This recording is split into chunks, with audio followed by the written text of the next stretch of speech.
Shalom alaihim bisem Yesua Hamasiah. Salam sejahtera di dalam nama Tuhan Yesus Kristus. Bapak Ibu peserta sekolah tinggi Alkitab, kita masuk di dalam pelajaran nomor 102. Ini pelajaran yang lumayan panjang dan harus ekstra perhatian ya, supaya kita jangan gagal paham ya.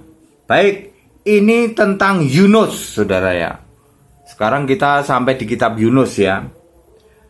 Yunus pasal 1 ayat 1 dan 2. Tuhan menyuruh Yunus ke Niniwe. Ayat 3. Yunus malah melarikan diri ke Tarsis, beli tiket naik kapal lalu berlayar ke Tarsis. Ayat 4. Angin ribut dan badai besar menerpa kapal. Ayat 5, Yunus malah tertidur di bagian kapal paling bawah.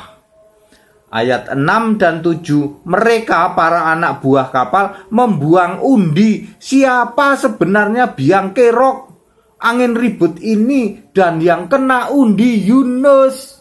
Ya.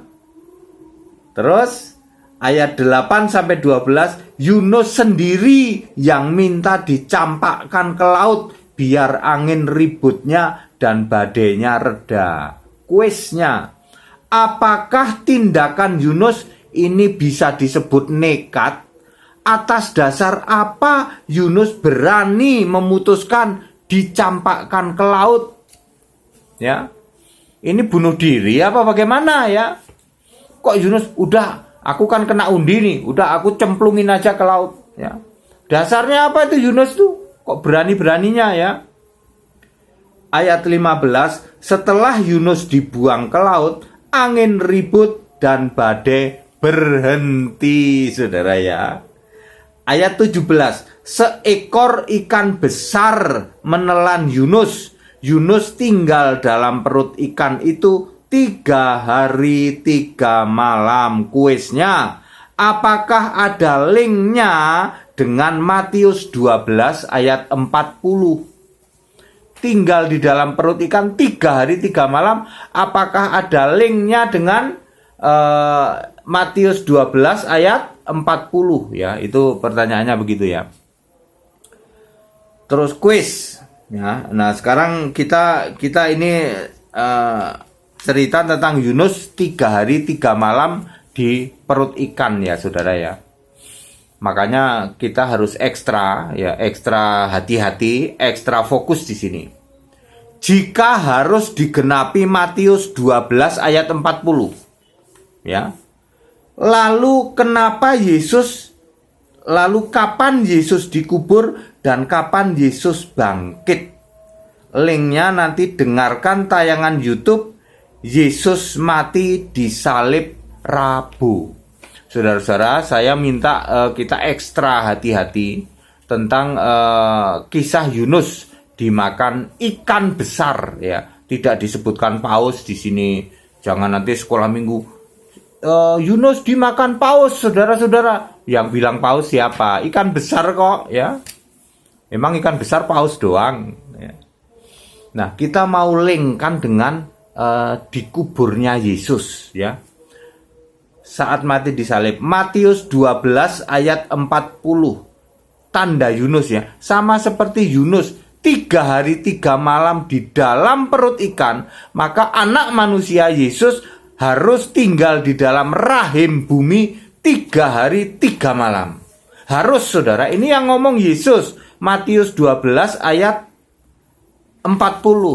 Kalau di Android tulisannya pakai warna merah, itu bukti bahwa yang ngomong Yesus. Yesus harus dikubur 3 hari 3 malam. Kalau 3 hari 3 malam sudah pasti memenuhi syarat hari ketiga nanti bangkit. Pasti. Tetapi kalau hari ketiga tidak bisa memenuhi 3 hari 3 malam. Oke. Terus clue-nya berikut ini ya. Ini clue. Supaya kita tidak gagal paham ya. Clue-nya Yohanes 19 ayat 31, bahwa pada saat penyalipan Yesus ada hari Sabat yang besar. Jadi pada minggu itu ada 2 hari Sabat. Sabat besar, Sabat tahunan, bisa jatuh hari apa saja. Dan ada Sabat biasa, Sabat mingguan hari Sabtu. Saya ulang, pada waktu penyaliban Yesus, ini kan kita lagi bicara Yesus 3 hari,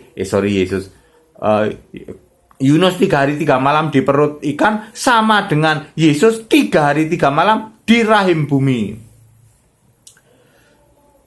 Ya, ada Sabat besar, ada Sabat biasa. Sabat biasa ya hari Sabtu. Lukas 23 ayat 56, ada wanita menyediakan rempah-rempah dan minyak mur kapan?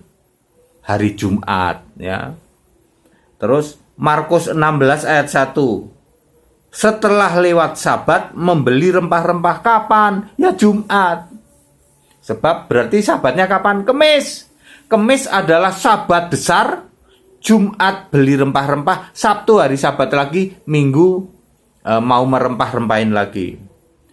Matius 15 ayat 42. Mulai malam Yesus diturunkan. Jadi gini ceritanya ya. Ini sudah ada di tayangan saya ya.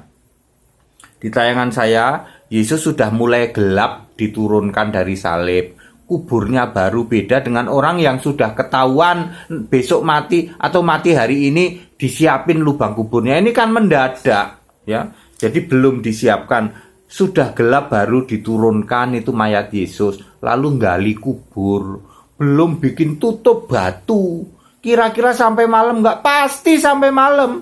Sampai dini hari itu perempuan-perempuan pulang duluan, yang laki-laki belum pulang ya. Jadi Yesus akan dikuburkan sampai malam ya. Hari apa?